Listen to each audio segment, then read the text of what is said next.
Israeli বাহিনীর বর্বর হামলা থেকে রেহাই নেই গাজার বাসিন্দাদের। মুখে হামাস নিধনের কথা বললেও নেতানিয়াহু বাহিনী হামলা চালাচ্ছে অঞ্চলটির শরণার্থী শিবির ও কোনো মতে সচল থাকা হাসপাতালগুলোতে। এতে হতাহত হচ্ছেন উপত্যকাটির বাস্তুচ্যুত নিরীহ বাসিন্দারা।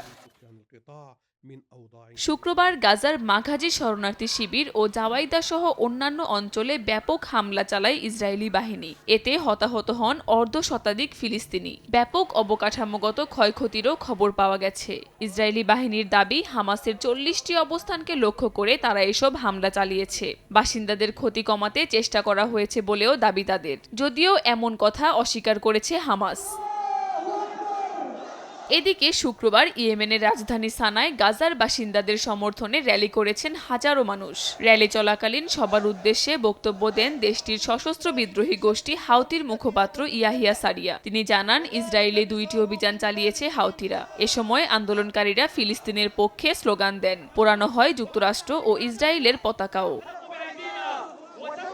অন্যদিকে গাজায় যুদ্ধবিরতি ইস্যুতে আবারও আলোচনা শুরু হতে যাচ্ছে। আল জাজিরা জানিয়েছে, কাতারের দোহায় শুক্রবার হামাসের প্রতিনিধিদের সঙ্গে এই আলোচনা হওয়ার কথা রয়েছে। কাকলি আখতার, সময় সংবাদ।